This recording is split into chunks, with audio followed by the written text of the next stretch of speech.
Shall we start, Noor? Yes, please, we're ready. Okay, okay. So, everyone, thank you for making it. And we're really excited to have a very esteemed guest with us today. Dr. Danny Warshay is my professor as well. So I'm really, really honored to have him with us today.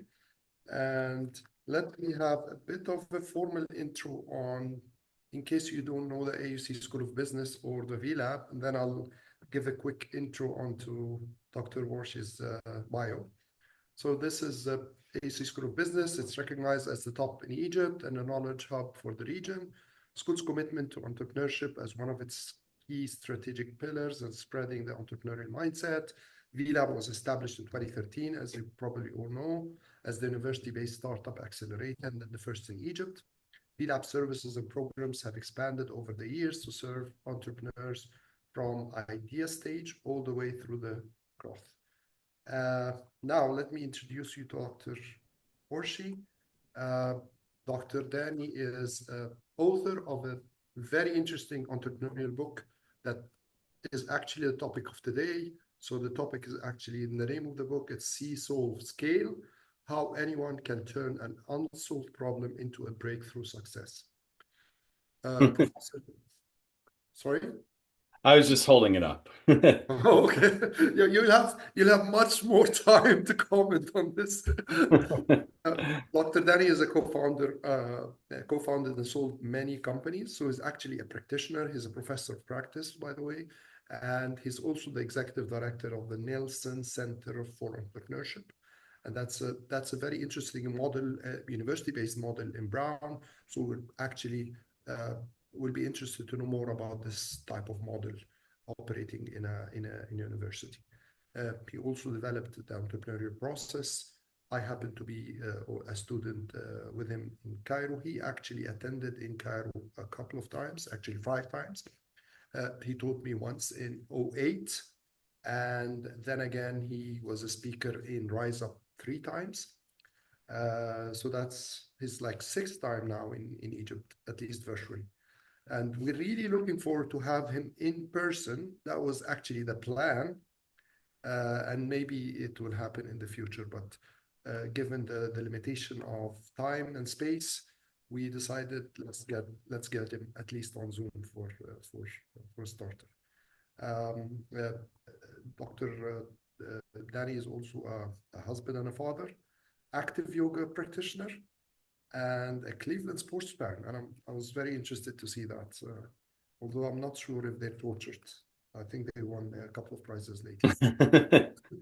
So I'll leave it to you, and looking forward to it. Thank you so much. It is such a pleasure to be here. I'm going to start my slides just so that you can follow along with me. And, you know, it is a pleasure in all sorts of ways to be here today. I mean, the most significant one, of course, is to meet so many additional people from Egypt who I hope will become friends and stay in touch with me, and for me to stay in touch with them. I think evidence of the fact that I care about that and care about long-term relationships is the fact that Moataz has asked me to be here with you. As he said, he was in the entrepreneurial process, See, Solve, Scale process back in January of 2008. And we've stayed in touch throughout. And he's even graciously visited me when I spoke at Rise Up a couple times. And I did another workshop later in 2008. And so it's a pleasure to be here. And I do wish that I could be there in person. And I hope that we will be able to achieve that at some point soon, because Egypt, I was describing this to somebody the other day, is one of my absolute favorite places in the whole world. And May El Batran is a close friend, and she was the reason I came there in the first place. Her brother Osama was a student of mine at Brown, and they've been to my house in Providence, and our families are close. So, needless to say, I have a close affinity toward Egypt in general and to the Egyptian students and workshop participants I've had. I'll share a little bit more detail about who I am, not because that's the most important thing today, but because I hope you'll understand a little bit about where I'm coming from. And I'll talk a little bit about the book as I weave those comments into the questions. One thing I do want to say in terms of the way I hope this runs today is I'd love for it to be interactive. And so if you have comments that you'd like to make, please feel free to put them in the chat. If you have questions that you'd like for me to answer, we'll be trying to monitor those. We'll segment some time toward the end, but my style is to be very interactive. And so you don't even have to wait till the quote designated time. I will ask you to take a look briefly at these three intentions. How valuable do you plan for this to be? Some of that's dependent on you. How participative do you plan this to be? And again, that's on you. And how much risk are you willing to take? I don't think there's much risk involved.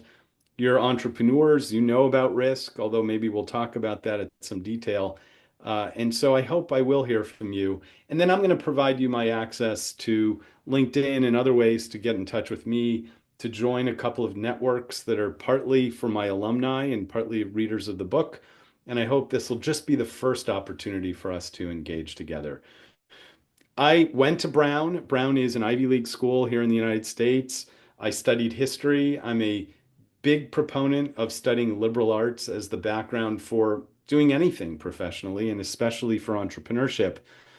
I went to Harvard Business School, so I have an MBA from Harvard. I worked at Procter and Gamble in brand management, and I'm something called a Fellow of the Royal Society of the Arts, which is an international organization, including a whole bunch of them, a bunch of fellows of RSA in Egypt. It's headquartered in London. It's been around since the early 1700s. Benjamin Franklin was the head of it in the 1700s. And I was asked to join as a fellow to help promote entrepreneurship as an art. And I was not sure really what that meant, but it sounded hard to resist. So if any of you is involved with RSA, I'd love to hear about your experience. What do I know about entrepreneurship? As Moataz said, I'm a practitioner, not just a teacher. I always say entrepreneurship is a participation sport. And so the first company I was part of, I'm honestly not sure I even knew the word entrepreneurship. But while I was at Brown as an undergraduate, like many of you, I fell into this opportunity to be part of the leadership team of a software company that we built up and sold to Apple. This was in the late 80s. And probably for people your age, I often have to clarify that there were computers in the late 80s. There were. And Apple took an interest in what we were doing and they stepped up to buy us. I've been teaching entrepreneurship at Brown since 2005, shortly before I went to Egypt for that first time. And I'm now the executive director of the Nelson Center for Entrepreneurship, which I think holds some things in common with what Venture Lab does and with what you're studying with Professor Darwish. And I would love it if our students at Brown could find a way to collaborate and interact with what you're doing at American University in Cairo. So maybe, again, this will catalyze a much longer term relationship. I'm no longer what I would call a day-to-day player in startups, unless you would consider the Nelson Center one. But I am a coach actively, and I work closely with a portfolio of startup companies. And then I do these kinds of workshops, like the one that Moataz was in back in 2008, all over the world. Sometimes I have to find them on a map.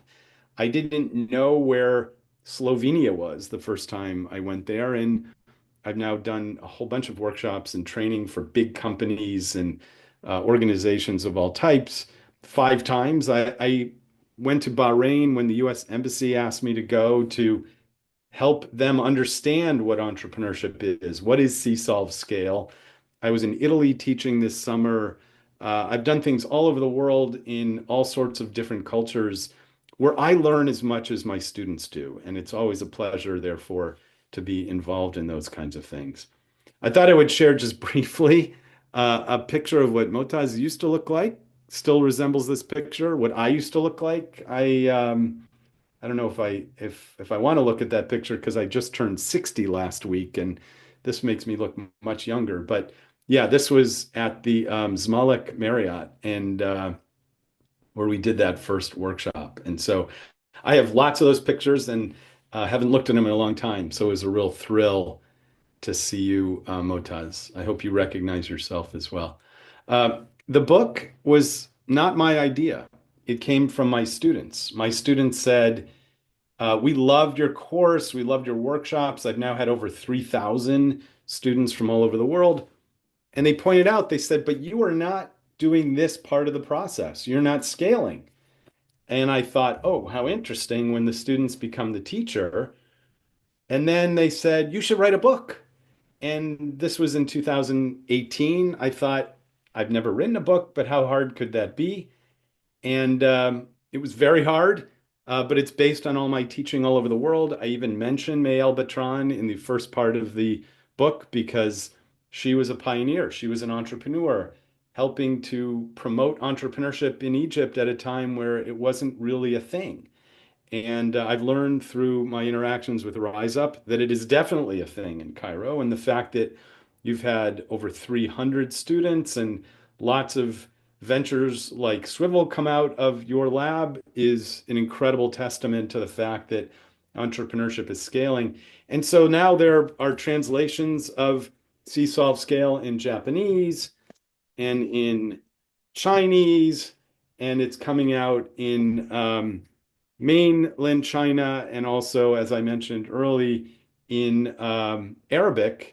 In March, it's coming out in Saudi Arabia, and it'll be promoted and sold throughout the Middle East. So the book is available through Amazon in English. I also narrated the audiobook, which if your reading English is not super strong, I hope that my speaking and narrating the book could be another accessible route, but I also hope that some of you will take interest in reading the Arabic version.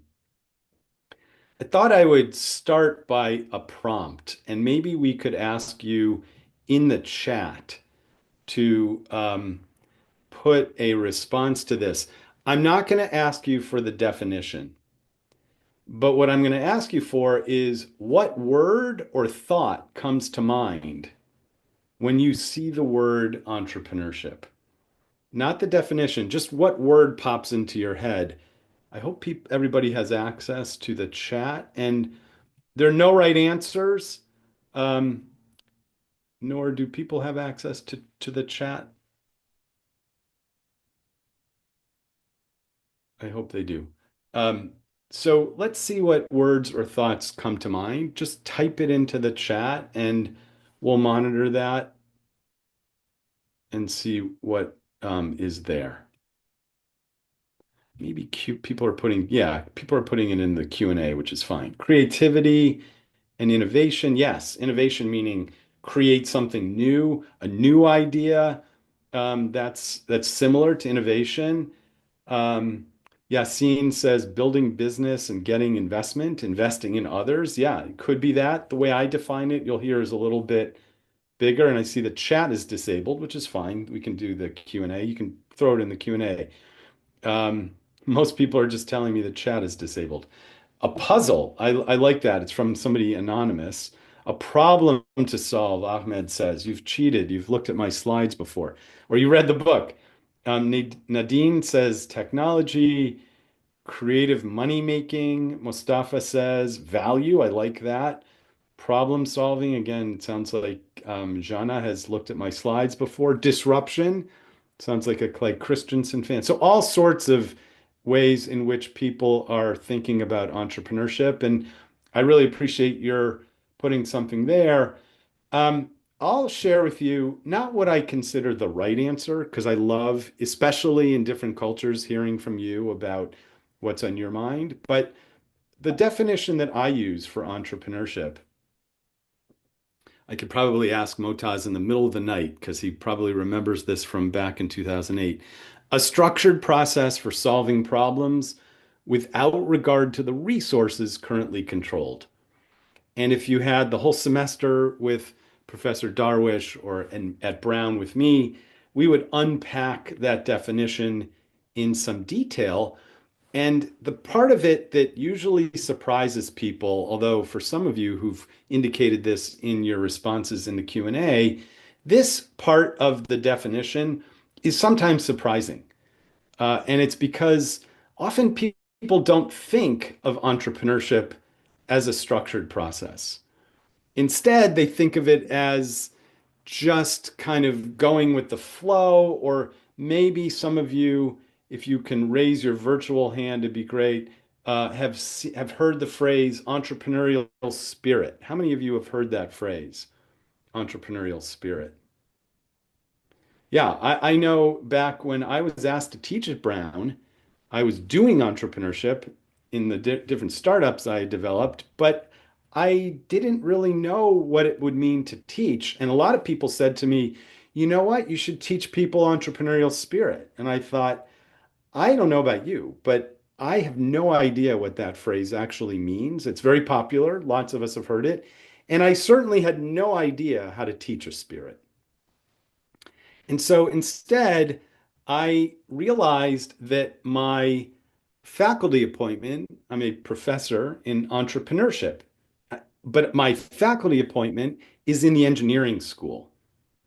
And I thought, well, in engineering, what if we were teaching somebody how to build a bridge?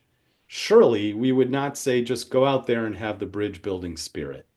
Throw up a bridge, and if it holds up the trucks and the cars, great.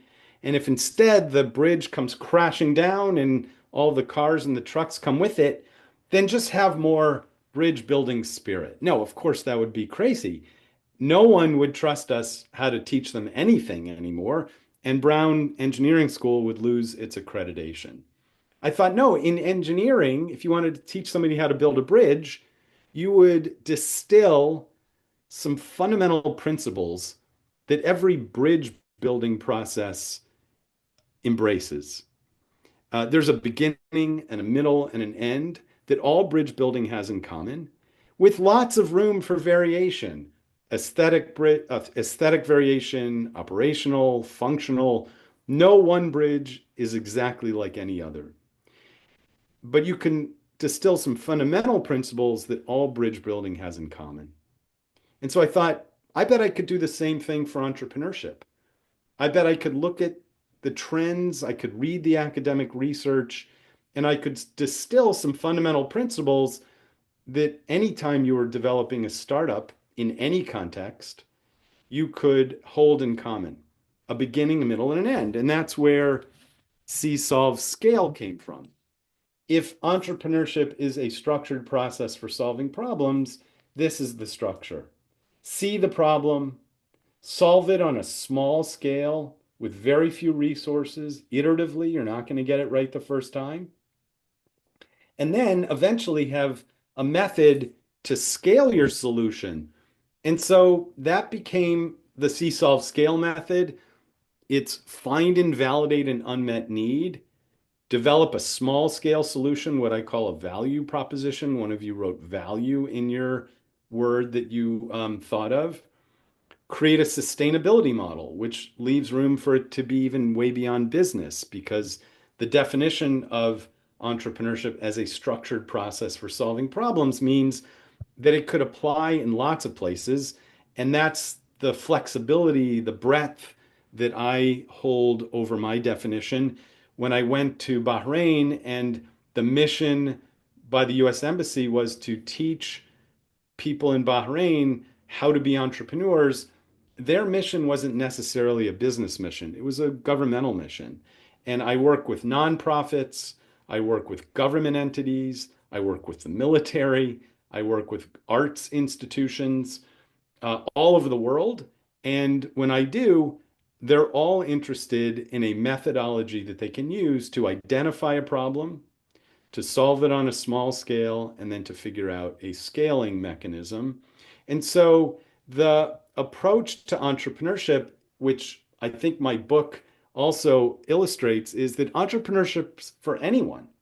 Anyone who wants to turn an unsolved problem into a breakthrough success. And that's also one of my missions, which is to enable, to empower entrepreneurs who have been neglected, left behind, and in some cases discriminated against based on maybe where they're from, or what they have studied, or what they look like, what gender they are, what race they are. And so a big purpose of the Nelson Center at Brown, and in my teaching and of the book, is to empower people who might not ordinarily think of themselves as being entrepreneurs.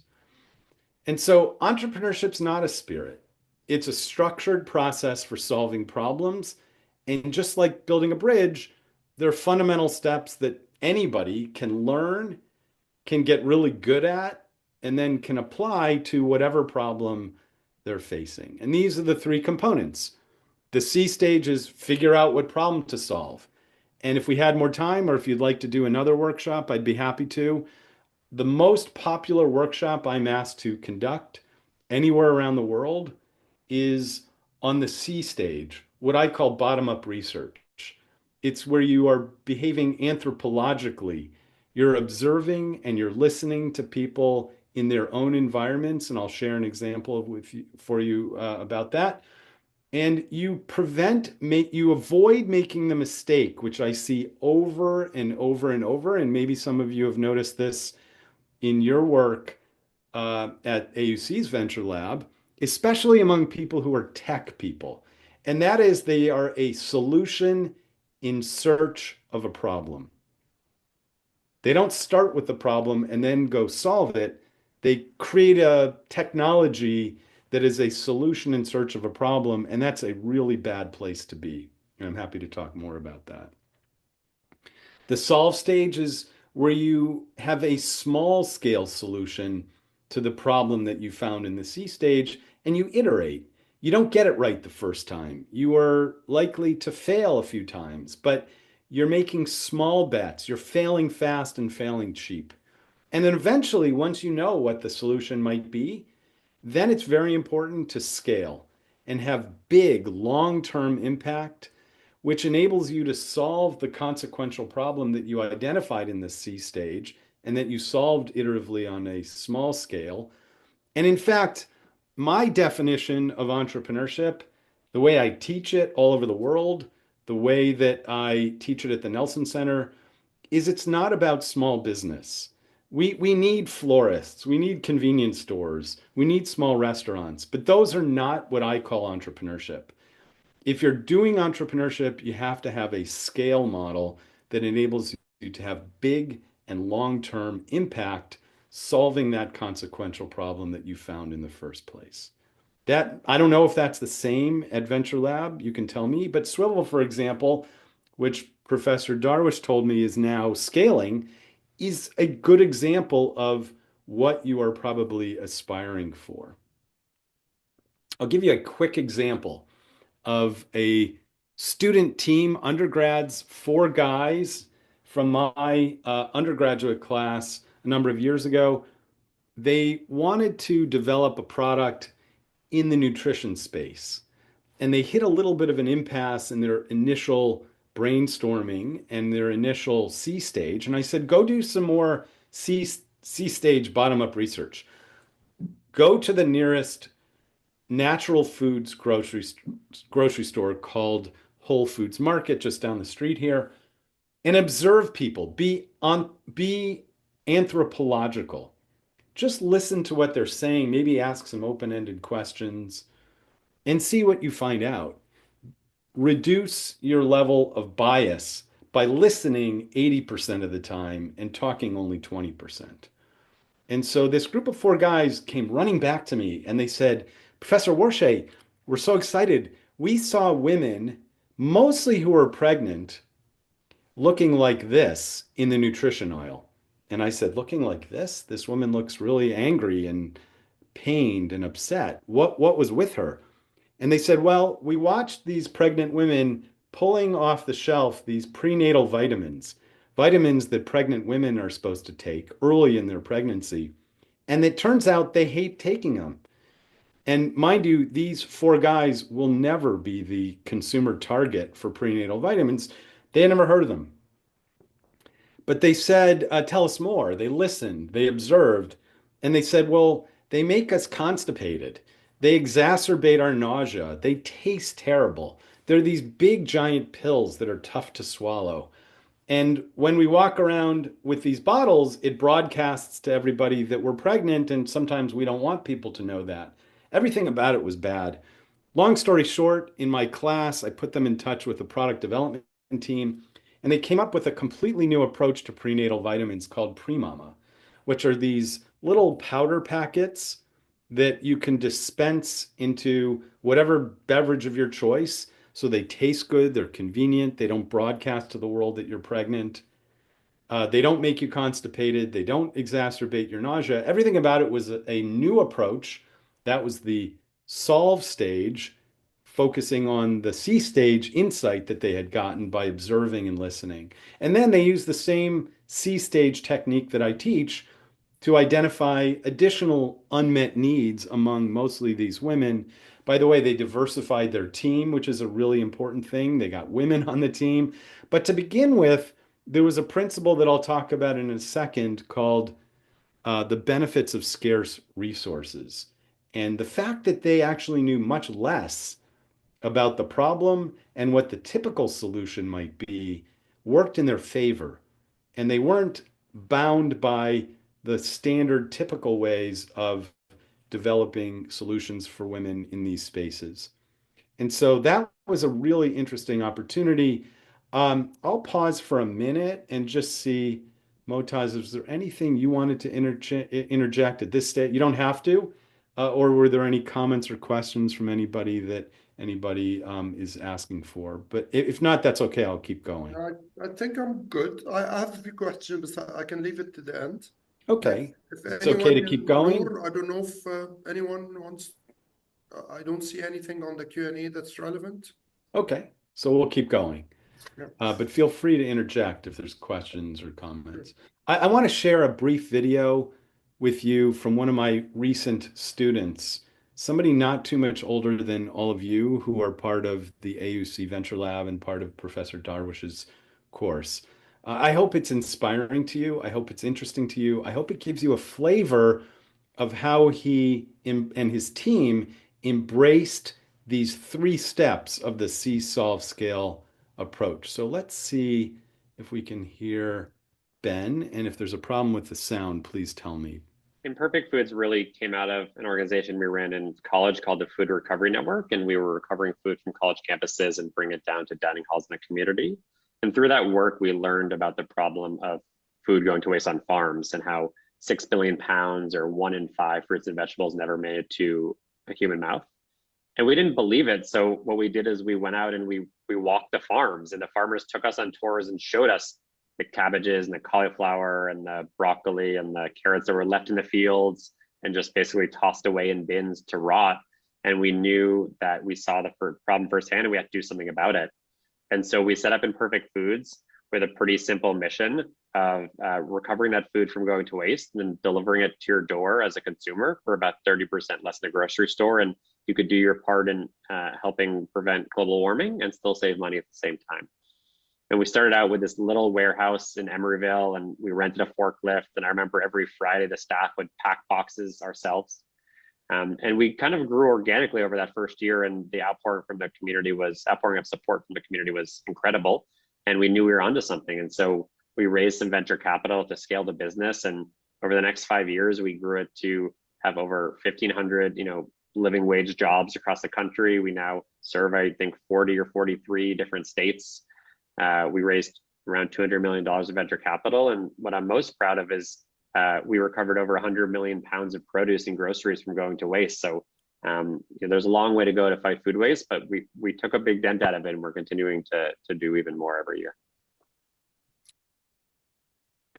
I love when Ben and others of my students are the model for what I will be talking about, because so much more powerful for you to hear from them than from me about what they've done in my teaching and in the Nelson Center.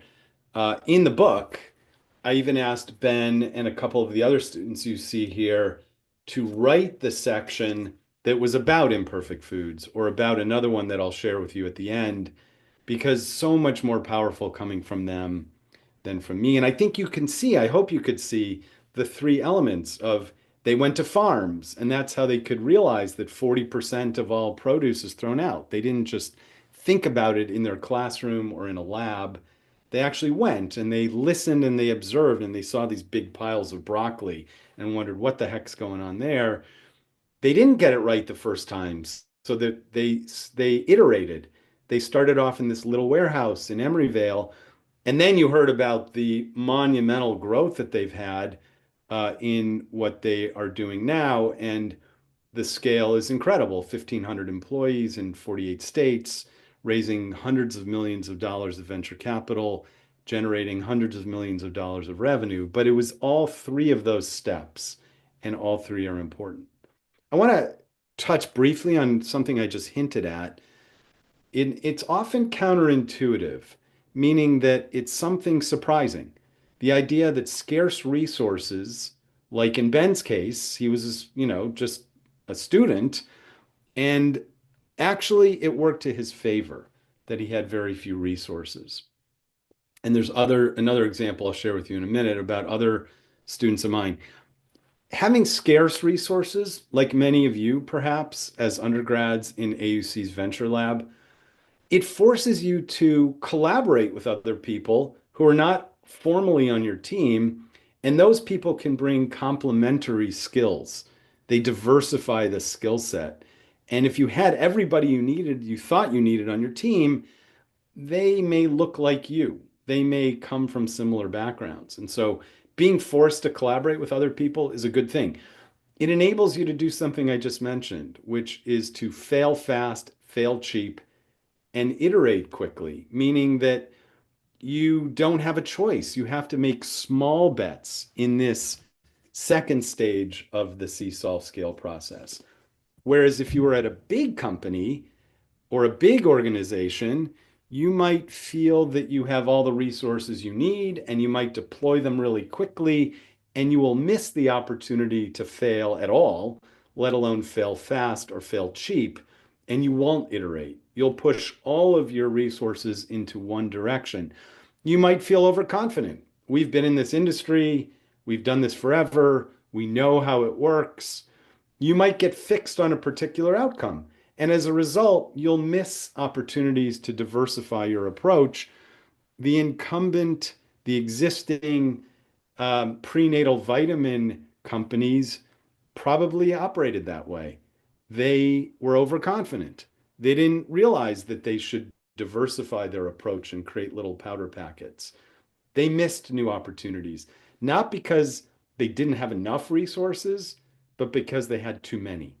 And so I do a lot of work with this kind of training in very big existing organizations, big companies, big government agencies. I did 6 workshops for the US military last year.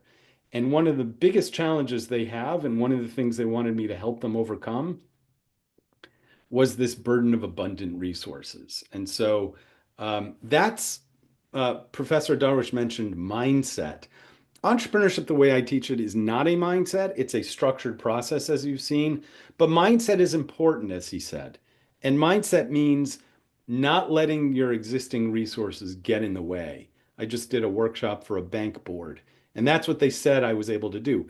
I was able to help them get out of their own way. An example of this, I'm not sure if you have Casper mattresses in Egypt, but in the United States, this is a mail order, internet-based mattress company that was started by 2 of my students from Brown, 2 of my undergrads, Luke Sherwin and Neil Parikh.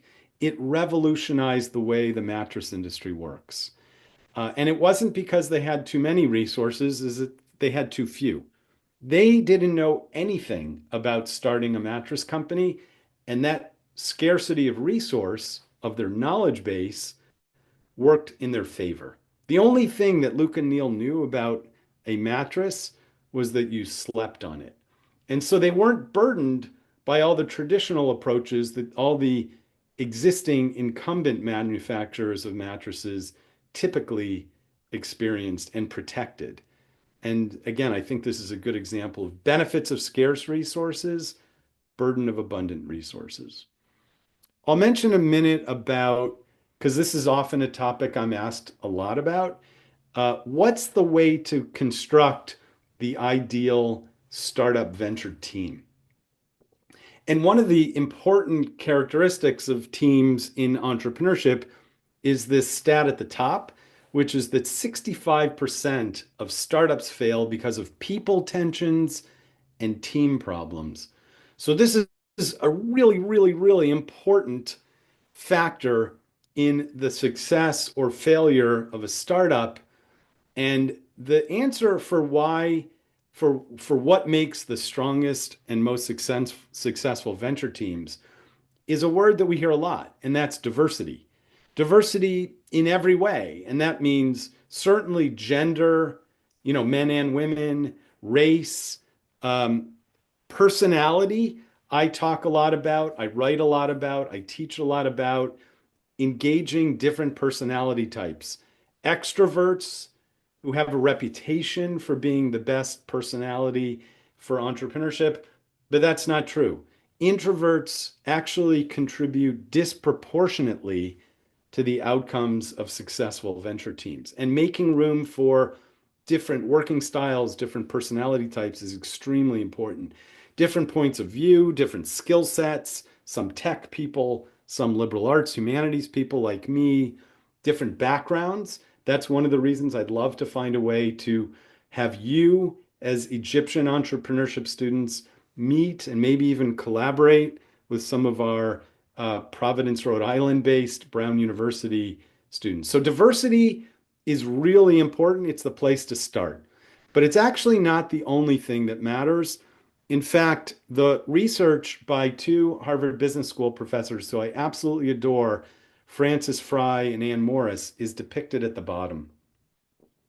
And here it demonstrates a really surprising and in some ways disappointing characteristic. And that is, on the left, you'll see this Venn diagram of just diverse teams, not diverse and inclusive. And if you just have diversity, you draw on only where these different team members overlap, what they have in common. And that often tends to be a small portion of what everybody is bringing to the table. In the middle, you have homogeneous teams who, by definition, overlap 100%.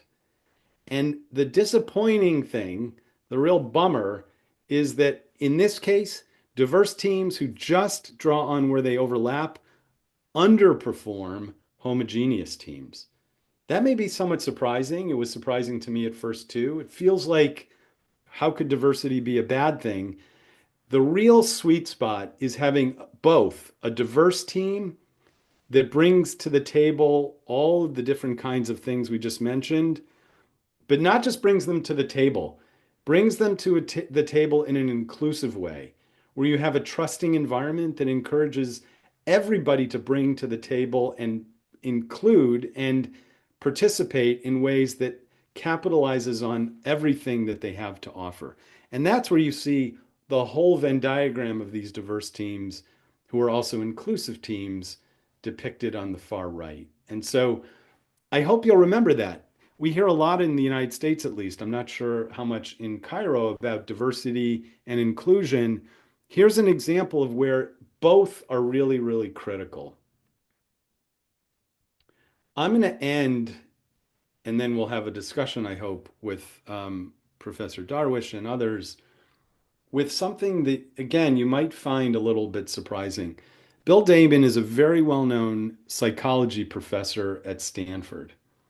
He studies young people, people like you. And by the way, I no longer consider myself young. I turned 60 last Thursday, so it makes me feel a little old.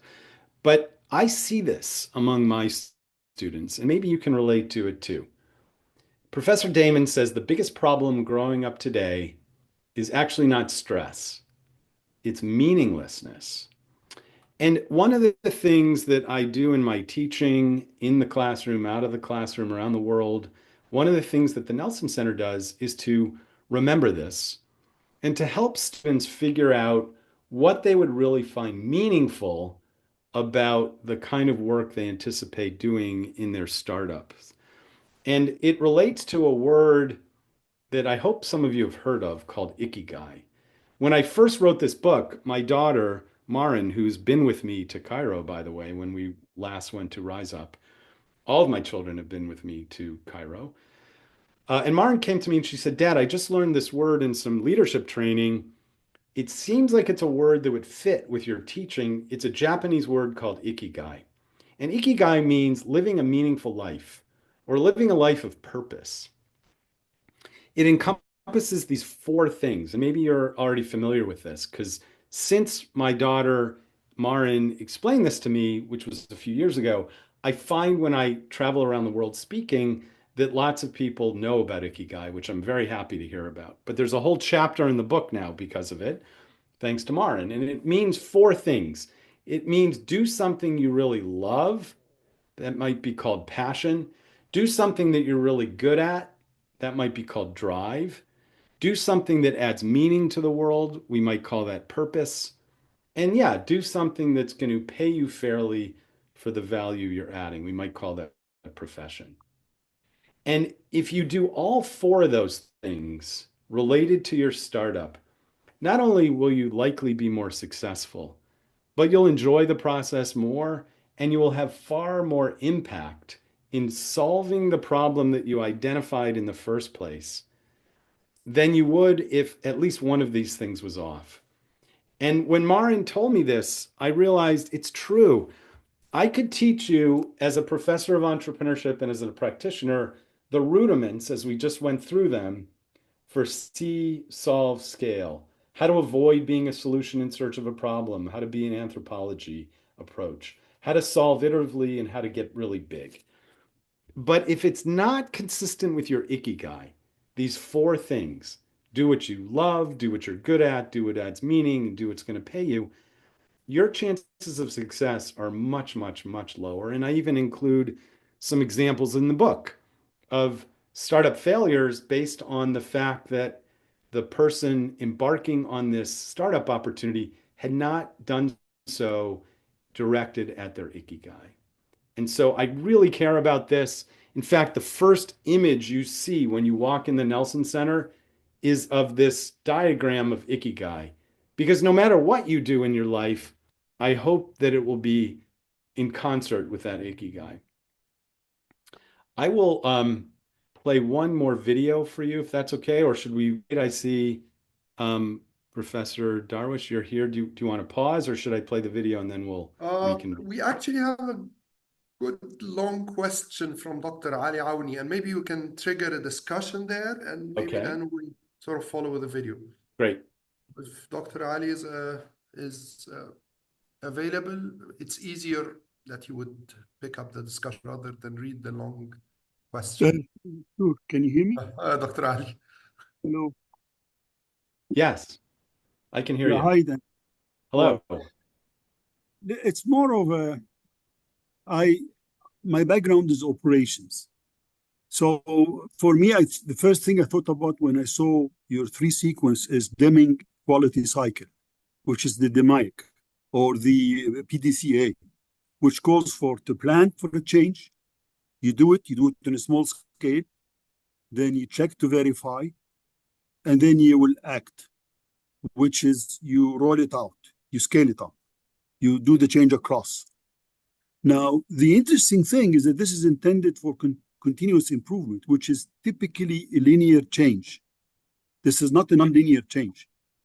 A nonlinear change would have a different mindset to do this. This is, you do little tweaks here or there to fine-tune a solution that is not perfect.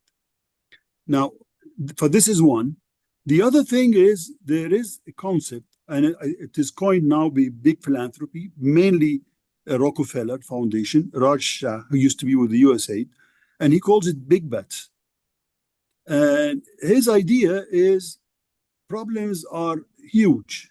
Imagine he's a philanthropist, so he's not an entrepreneur who wants to have a neat solution to solve this. By the way, I would describe him as an entrepreneur because he's about solving problems, at least according to my definition, but maybe not a typical definition.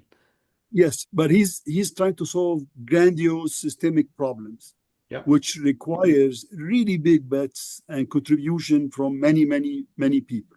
Yes. So I'm not sure if those are related to what you, because big bets actually might contradict what you're saying. I mean, he's not talking about small bets. No, so it's anyway, very consistent. I really appreciate your bringing it up. First of all, in terms of Deming, I haven't heard that exactly before, but I love hearing it. I love hearing what's on your mind. This is why I want to hear what resonates for you. I'd say maybe the way in which it's similar as I hear you describing, but you're much more of an expert in it than I am because operations is your field, is that it's a structured process. And before Deming, quality wasn't much of a structured process. It was much more of a kind of ad hoc process. And, he learned a lot from the Japanese, and the Japanese were very deliberate about a structured He taught the approach. Japanese, by the way. It's the other way around. He taught the Okay. Japanese. The Japanese Well, quality award is called the Deming Award. okay. In any case, it's a structured approach. And what I Yeah. hear is different about the way I teach entrepreneurship is similarly that it's a structured approach. Back to what we were saying before, it's not just about having the right spirit. I mean, and that seems obvious to me, to be frank with you, that if you were teaching somebody how to bake French croissants, you wouldn't just say, you know what, just go have the croissant baking spirit, throw a bunch of ingredients on the table, and who knows what happens. No, there's a very structured approach. And Deming, I think you're right, taught people that having a structured approach is really important. So that's, I think, the way in which it may relate. And I hope I've captured your insight there. With relate to the big bets, that is very consistent with what I'm talking about. Like I said, I don't even consider it entrepreneurship if your bet isn't big. I want you to think big. In fact, there's a whole chapter in the book. There's a whole bunch of my teaching that is called Think Big. The kind of work that Ben Chesler is doing with Imperfect Foods, now a multi-hundred-million-dollar company, he didn't say, let's just do this locally in Rhode Island or even in the East Coast. He said, I want to fundamentally solve this consequential problem of 40% of produce being thrown out. By the way, it has huge implications, as you can imagine, for climate change. The carbon that's wasted in producing 40% of produce that you just throw out is really significant. A team of ours is working with farmers to optimize their carbon sequestration. They use hyperspectral imagery that they developed at Brown in the lab, and we help them create a startup out of that. Their bet isn't small. They want to make a big dent in climate change issues. They raised recently $25 million in venture capital. Same with another student team that's created a healthcare analytics platform. They just raised $31 million in venture capital. What we teach is exactly what you're talking about, and I'm so glad you brought it up. I'm not an expert in the Rockefeller approach, but it sounds like it's very consistent with what we talk about. Just one final comment. Professor Stephen Tonk from Harvard Business School, he has a very old paper called Enlightened Experimentation. And he talks about a process for innovation. At that time, they were obsessed with innovation, not entrepreneurship. But he was talking exactly what you're saying, that even when the most chaotic, there is a process of how to approach it. And he was advocating experimentation, little experimentation. I mean, the expression that you use, fail quick to sort of reach. This is an IDEO. This is design thinking mindset or approach. You're right, and we are neighbors of the Rhode Island School of Design, which is one of, if not the best design school in the world. And so we do have students from RISD very much involved in our work. They often add a very related but different skill set. You're right, there is some connection to design thinking. I think there are some subtle differences between C-solve scale and design thinking, but I like the way that people see overlaps with things. And I went to Harvard Business School, and I don't know the professor you're talking about, but it would be cool if I could meet him, and maybe there's some opportunity for collaboration. Thank you, sir. Thank you, Moataz. Thank you. I look forward to staying in touch, and I hope to adding more value. It would be an honor to do that. I see an anonymous attendee has asked a bit unrelated to previous questions, but I'm wondering whether you believe any value would accrue in the application layer of LLMs today. Would it be worth working on a project in this space? It's sort of like asking in the late 90s, hey, what do you think about this internet thing? Do you think there's any real opportunity there?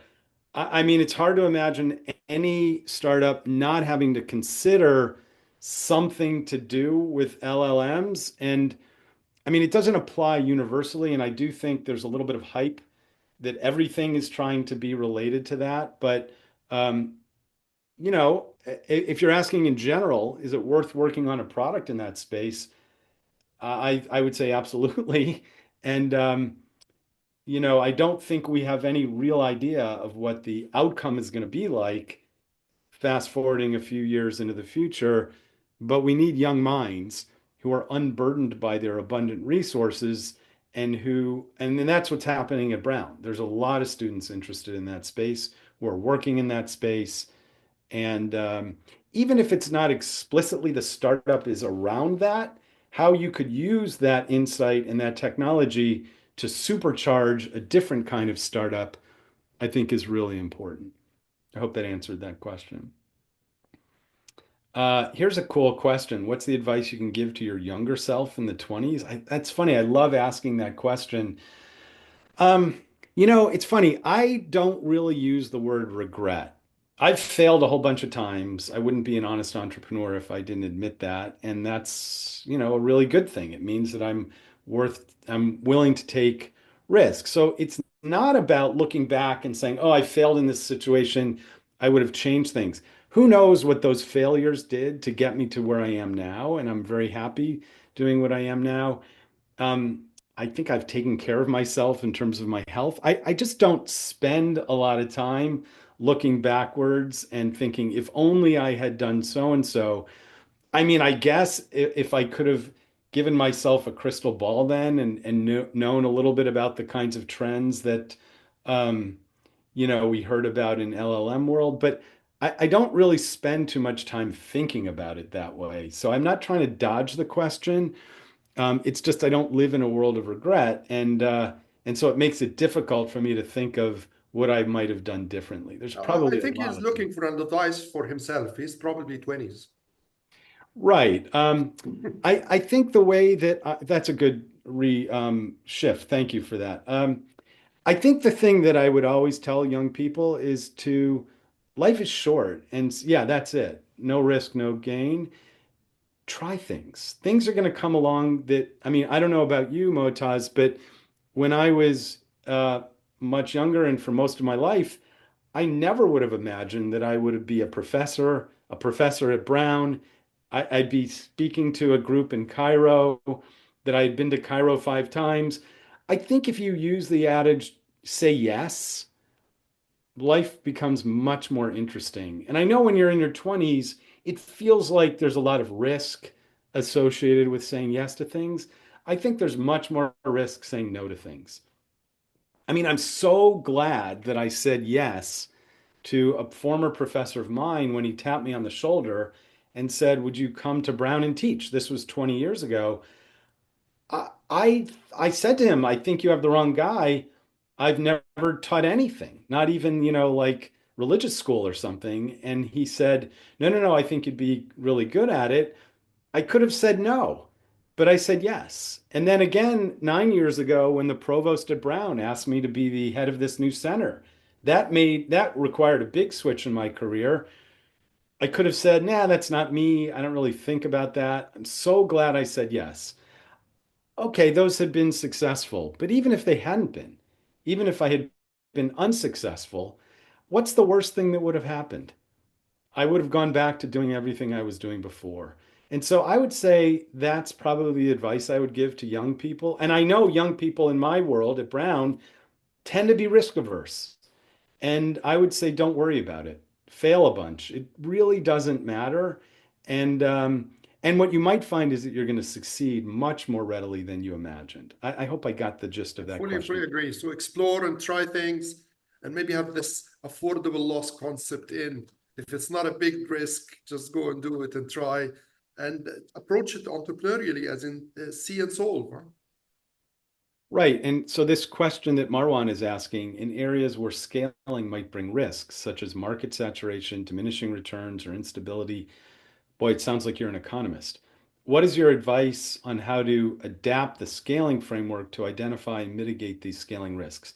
Well, it's a lot to do with what I teach, and I write about in the book in that chapter, Think Big. The unexpected advice is that thinking small is much riskier than thinking big. If you think big, you will dominate an opportunity. You'll create big market share. And there are threshold effects so that the bigger you get, the bigger you're likely to continue to get. It's like in insurance. The older you are, the older to a point you're likely to projected to continue to get. And so the worst thing to do to mitigate risk is to keep your arms around an opportunity, keep it really small, stay below those thresholds. No, the big opportunities are dominated by people who think big. And so it's not only, and that's another one of those mindset things. It's not only doing your bottom-up research and iterating and then scaling. The scaling part is critical because if you don't do that, you are much less likely to succeed than if you scale. I hope that, and I can share some of the research about that. It's in my book, it's footnoted. And again, that's counterintuitive. Sometimes you think, oh, I'm just going to stay beneath the radar. Nobody will know. And you're much less likely to be successful. So there's another anonymous question. If entrepreneurs... We actually have two other, the two questions from Malak and Okay. Anonymous was first. Were first. Okay, I'm sorry. For family businesses with huge age gaps, how would the family's team dynamic sustain the startup? Yeah, I've dealt with family. A little bit of background. We have a lot of students here with family business. And I work closely with family businesses. And this is a good example of the burden of abundant resources. You have a normal way of doing things. Maybe your grandparents started the company, then your parents continued it. There's a tradition of how you do things. And then suddenly you're asked to take over. And it's hard to make changes because you have your parents and grandparents who have done it the same way forever. And even if they would give you their blessing, you have to suddenly make a change. You have to see what new opportunities are. And often family businesses in subsequent generations fail because they don't do these three things. They don't, uh-oh, are you frozen or am I frozen? You're frozen. Okay, is that better? By the way, just a quick comment to the people on the call. It's 7 p.m. now, but Dr. Warshay has decided to stay with us for another 15 minutes for the Q&A. So yeah, anybody who can stay, please do. So the short answer is it's the same process, but just like when oh man, frozen again. We can hear you very well. Yeah, I'm frozen again. I don't know why. It looks like it's strong on my end. I'll keep talking. The biggest mistake that I see family business people make is they don't go back to the C stage and they just rely on what they think they knew. And they I don't know what's going on, but I'll keep talking. Keep going. We can see you and hear you, and you're moving, and everything is perfect on my side. Okay. I recommend, and I do some training for family businesses on the C stage, going back and learning how to observe and listen to your customers. In the book and in my training, I have two examples from Procter & Gamble, not a family business anymore, but I learned in my training, and I don't have time to discuss them now, but you can read about them in the book or listen to the audiobook, or I do some training on this. And often existing companies miss the point of having to go back and learn afresh what their consumers really need. And so I would be remiss not to recommend going back and doing some bottom-up research. Let me pause here and give you my question because it's been burning in my head since we started. So you've stressed the structured approach, which is fine. However, we know the structured approach is built on experimentation and iteration, as you've explained, right?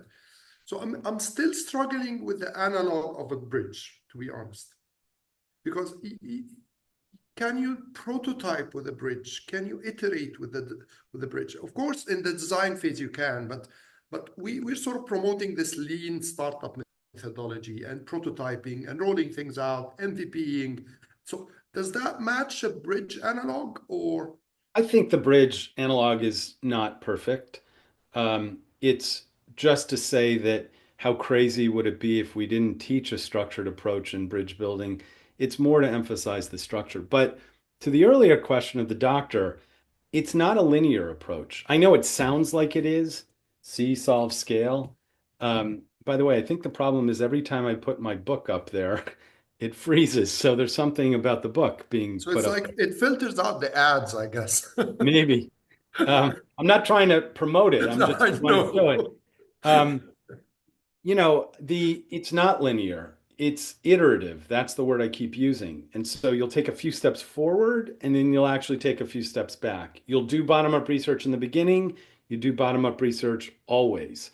The examples I use in the book are good examples, especially the ones from P&G about that. P&G always does bottom-up research, even on 100-year-old brands. And so it's not linear. It is structured, but not linear. And I'm not a huge fan. You'll see in the book, I am critical of lean startup. I know Steve Blank, and I had him speak at our center before, and I told him why I'm not a huge fan. I am a huge fan of having MVPs. That's sort of the solve stage. But the part that lean startup misses is the whole C stage. It's like they say, you know what, you want to shoot an arrow into a target, just pull the bow back and shoot the arrow, don't even aim it. And I say, they're basically doing what you said. Just create an MVP, create a prototype and see if anybody wants it. Well, of course they're not going to want it. You haven't figured out what problem to solve yet. I say start with the problem. And by the time you start doing the lean startup approach of MVP, you're basically aiming the arrow at the target. Your likelihood of being successful is way better. He admitted to me when he came here and we had dinner, he said, yeah, I don't actually like the phrase customer development. Customer development, he says, sounds like sales. And if that's the first thing you're doing, it's way premature. That's You Steve really, Blank terminology, yes, right? yeah, Steve Blank. So lean startup. And so I think you can use both, but C solve scale starts at the C stage where you're really figuring out the problem before you're a solution searching for one. Yeah, so it's very interesting because when I teach in class, I start with the design thinking because this actually focuses more on the problem.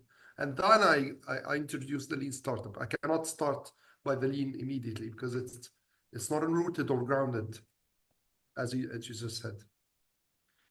I Okay, see so a we have a few question. other questions. Yeah, I'm wondering if I could share the video before people Yeah, leave, sure. because I think it will answer Mahmoud's question of a real world example. I mean, one real world example was, well, several real world examples. We talked about pre-mama, prenatal vitamins. We talked about the Casper mattress company. We talked about imperfect foods. All of those were my Brown students who used the C-solve scale method in the real world to achieve real significant success. And I'll share with you one other one because it relates to a question before, which was sort of, I'm young, I'm new at this. What is it going to really teach me? And I'll share with you about this woman named Emma who's doing incredible work in a field that really needs it. Let's see, hold on a second.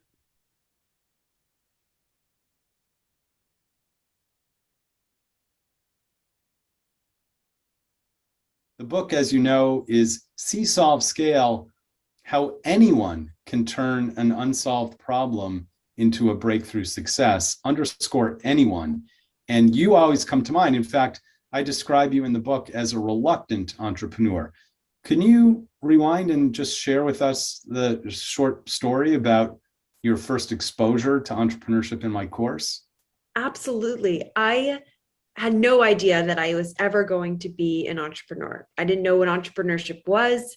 I didn't know anything about what the methodology of becoming an entrepreneur was. As a visual arts and French student at Brown, I really didn't think I was prepared to do the financial modeling, to think critically about entrepreneurship, to do the Harvard Business School case studies. I didn't think I had anything in me, let alone after the course to build a company. But as I walked in, quite literally shaking because I was so nervous that I was going to be called on, or that it was going to be too hard on the first day and I was going to have to drop out right there and then, and be so embarrassing. I sat there and you briefly explained a little bit about this solve scale methodology. And I thought, I can understand that. That's something that I can digest. And that's a great first step. I can do that. I can find a problem. I know a problem and it's an unmet need. Okay, I got that. And so being able to break it down into these digestible steps was really great for somebody like me that was really starting at ground zero. The problem with Intimately, it was a personal one. About 10 years ago, my mom became disabled, and it became extremely difficult for her to find clothing that she could get on independently that was both functional and fashionable. And so the problem that we're solving is making sure that the 600 million women worldwide that have some sort of disability that affects the way they dress have options in clothing that is both functional and fashionable and can bring them confidence. And Intimately, we're in the scale stage. We just closed our seed round of $1 million led by the British Fashion Council as their very first investment. I'm currently based in Paris. Our team of about 5 full-time women who are both disabled and non-disabled are living in the States. We've just released our first line that was launched in Vogue Business, Business of Fashion. We've been in Forbes, Glamour, Cosmopolitan, and we're ready to take this scale and go all the way with it. So I hope that's another answer to Mahmoud's question about real world examples. I'd say one of the things people have told me about the book and about my teaching, and I hope you feel this too, is that it is filled with real world examples, and it's not just the Danny story. In fact, there's very little about my own entrepreneurial background, enough to, I hope, give me some credibility. But most of it is about my young students, just like all of you, who've learned this process, gotten good at it, and are now scaling solutions to really consequential problems. And even if it's not something that you use, this is another question about job search and your careers. Even if this is not a methodology that you use to create your own tech startup, most of my students don't. Most of them go off and do everything that Brown grads do. They're in public health, they become doctors, they're lawyers, they work on Wall Street, they work in government, they work in the arts, and all of them, remember, I've had over 3,000, they come back to me and they say, we weren't exactly sure what we would use the solve scale process for in our careers, but it's a methodology for solving problems. We're doing that all the time. And so one of the best things about teaching entrepreneurship at Brown is actually Brown does not have a business school. And so we have the latitude to teach entrepreneurship as this much broader, universally applicable method of solving problems. And our students, as you've seen, are solving all sorts of problems. And I'm really, really proud of them, the same way that I know Professor Darwish is proud of you. So I hope today has been useful in a way, at least to pique your interest in this structured approach. There was a question of where you can get the book. It's available on Amazon. I don't know where else you could get it in Cairo, but it's available by download for ebooks and also for I narrate the audio version. That works too. And then, as I said, in March, the Arabic version will be out as well. And we promise the audience we'll try our best to get you into Cairo sometime. I would love that. If you had a mechanism for getting me there really quickly where I actually did come to Cairo for a weekend once. That was one of the rise ups. And that was great. I brought my daughter. It was a very quick visit. And, if there's a way to do it in person, I would love that. I'm going to invite you all, as it said in the chat, to join the Warshay Innovation Network, of which Moataz is a proud member. It's lots and lots of my students and workshop members I'd be honored. You just apply, search for Warshay Innovation Network on LinkedIn. And there's even one for the C-Solve. There's a C-Solve scale method. So after you've read the book or listened to it, you're welcome to join that one as well. I hope that in the meantime is a way for us to stay in touch. And I have to say, you're one of the people who really taught me also not only entrepreneurship, but how to really build a network. And that was pre-LinkedIn, by the way. So this is sort of the techie side of it. But I think you were very actively building this network pre-LinkedIn days as well, right? Oh, yes. It was on 2 different platforms before LinkedIn was a thing. Yeah. And so you're right. That's funny that you remember that. Well, I really like to thank you on behalf of VLab, AUC Business School, and all the students on the call and other invitees. And we really look forward to have you in person at some stage in the coming year. So I would love that. It would be thank you my for your honor. time. And if there's anything more I can do in the meantime, even if we did something else remotely, I'd be really happy to do that. Thank you. Thank you very much for your time. Have a My good day. pleasure. Take care. Thank you. Thank you all.